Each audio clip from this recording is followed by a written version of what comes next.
A biblical perspective on life, culture and current events. This is 2020 on Vision. There is an amazing opportunity for young Australians to help shape the nation by participating in this year's National Youth Survey. Mission Australia is putting out the call for young people aged 15 to 19 years to have their say in the 23rd Annual Youth Survey. The Youth Survey is an invaluable opportunity for young people to share what they view as the key issues impacting the country and highlight their own personal challenges. Sharon Callister is the Mission Australia CEO, and Sharon's joining us. Hey Sharon, welcome along to 2020. Thank you so much for having me. Sharon, this is the biggest youth survey in the nation, has major influence on decision making. Last year, something like 20,000 young people completed the survey. That's pretty exciting, isn't it? Oh, look, it's incredibly exciting because there are so many things that are happening in our country, including the voice of young people in the directions that we're taking, the decisions that we're taking, and understanding their needs really is such an important thing to consider. And being the largest survey of its kind in Australia, and now in its 23rd year, we have a lot of credibility behind the report, the way that it's structured, the questions that are included, and ultimately the findings that we're able to put together in November each year once the survey closes. And as you said, the 23rd edition of our survey is now open. We're calling for young people between 15 and 19 years to complete it. We have between April and August for young people to participate. So if there's anything that I can do as part of this interview to motivate and inspire young people to complete it, that's absolutely what I want to do.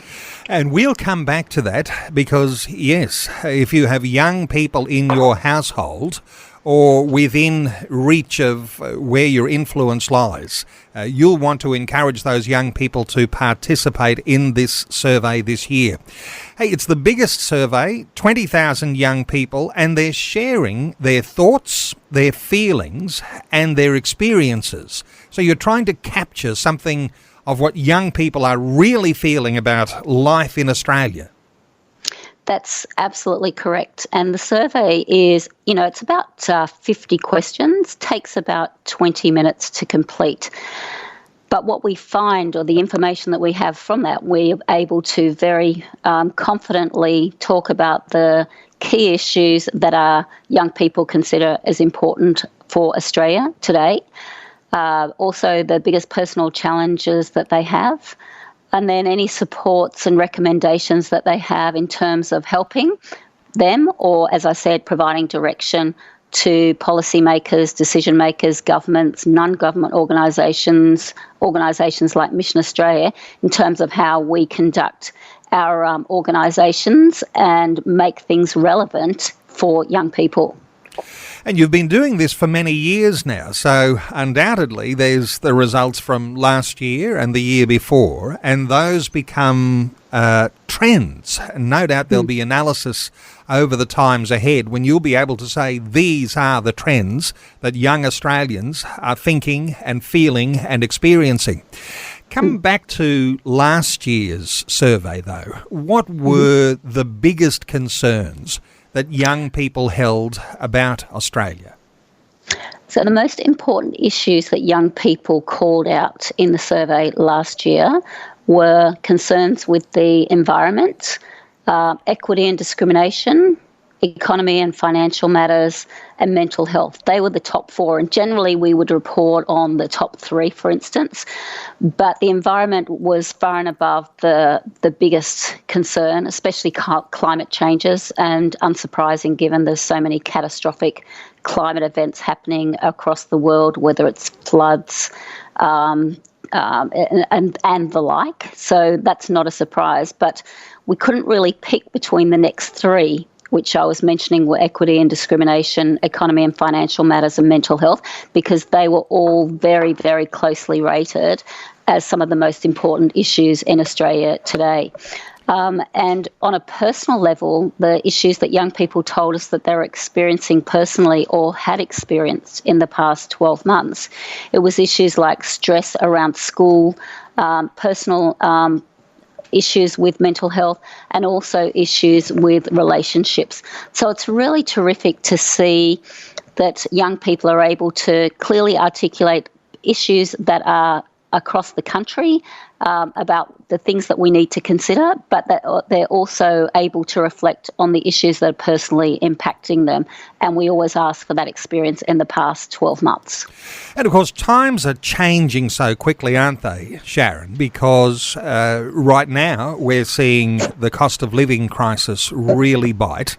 Homelessness is on the rise, rents, and just the fact that these young people who are undertaking this survey, they'll be looking sometime perhaps in the near future about the possibilities of getting a first home. So you can imagine that there might be a whole lot of things that might be developing so far as this year's questionnaire. Are some of those things reflected in the questions that will be asked this year?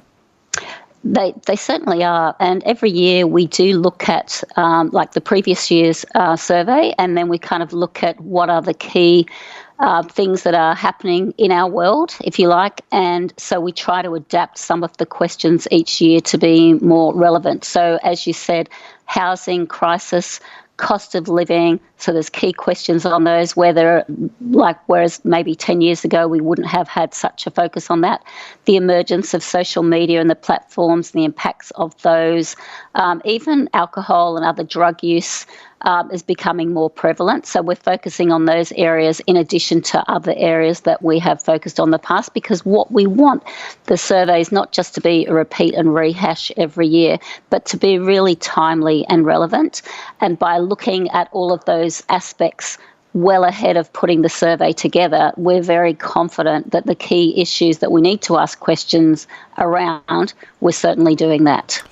And with 20,000 participants, and this being the biggest youth survey, take us into the value of the results here, because, as I understand it, governments are using these results that reflect the current reality for young people. And so really a lot of big decisions can be influenced by the results that come in this youth survey.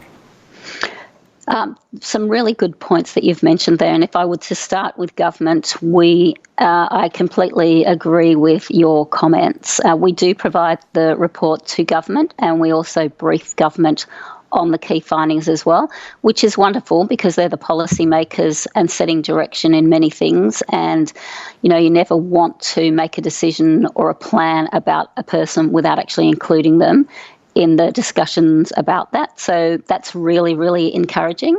But, you know, schools, if they have a certain number of students participating in the survey, they can get their own tailored reports as well, which will help them better support and guide their students.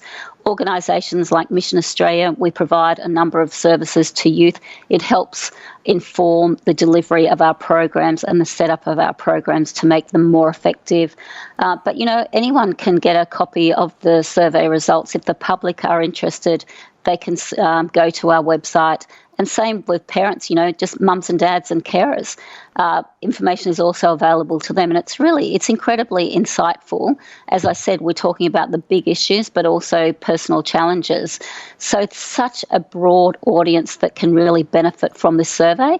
And, you know, when you have around 20,000 young people completing it each year, it actually really just shows the value of people wanting to complete the survey in the first place, but then obviously being relevant and appropriate for people to review and be confident in those results as well. And as we said, times are changing. These are challenging times, in fact. And you've got Mission Australia, a wonderful organisation with such a firm, solid Christian foundation to it. There's also a question being included in the upcoming survey around the spiritual and cultural beliefs of young people 15 to 19 years. How important is it to be able to monitor some of those, what some people might call a sideline issue, but for us that would be something that's very central to the way that their values are shaped? That's correct. And, as a Christian audience and a Christian organisation ourselves, those things are incredibly important. And you did refer to the fact that we do have some of our questions. We try to elicit some of that information out. And if I could give you an example, we talk about if you've been involved in particular groups or activities, and there's a whole range of religious group activities. Right up there as one of them. We ask young people, do they have a source of support that would be a spiritual or religious mentor? And we also are more explicit in terms of more upfront in terms of, do you actually have spiritual or cultural beliefs? And when we are able to put that information together, there's some really, really good information which will help a Christian audience as well. And that's not just it's for the young people themselves, but also, as I said, there's so many groups that are interested in this, and I'm sure churches are part of that group as well. Now, we'll know that some 15 to 19-year-olds will be listening right now, and you might have piqued their attention, but the majority of parents of that age group, they're likely to be ones listening to our conversation right now. It's important, isn't it, for parents to have their Christian young people know that they have a voice too. This creates a real opportunity, doesn't it? It certainly does, It's such a priority. Faith essential, certainly to me, my life, my organisation, and obviously your audience as well. So by virtue of that, parents of their young children as well are also really important in those important and interested in the findings that we have. And so I would, again, highlight to your audience, if you do have young people and in your family aged between 15 and 19 years of age, just have a chat to them and say, have you had access or have your school been discussing the youth survey? And if they haven't, because there are schools that participate and schools that don't, obviously we would love them all to, and maybe one day that will happen. But parents can suggest to their child, their 15 to 19-year-olds, that all they have to do is Google, hashtag Youth Survey 2024, and the survey will come up, or they can go onto the Mission Australia website, visit any Mission Australia centre, and you'll be able to get access to the survey, and we'd really, really love you to consider completing it. And there are Mission Australia centres all over the country, every state, every territory, and the Youth Survey 2024 open from now through until August. It takes about 20 minutes to complete, and the encouragement is there for 15 to 19-year-olds to have their say. It takes about 20 minutes. And I guess for parents, encouraging your teenagers to participate in that will provide valuable insight for decision makers about the direction of Australia. How important is that? Well, Sharon Callister is the Mission Australia CEO. The website where you can download that survey is missionaustralia.com.au. Simply /youth survey. missionaustralia.com.au. Sharon Callister, thanks so much for sharing your thoughts with us today on 2020. And thank you so much for giving me the opportunity to talk about this really important survey. Really appreciate it. Thanks for taking time to listen to this audio on demand from Vision Christian Media. To find out more about us, go to vision.org.au.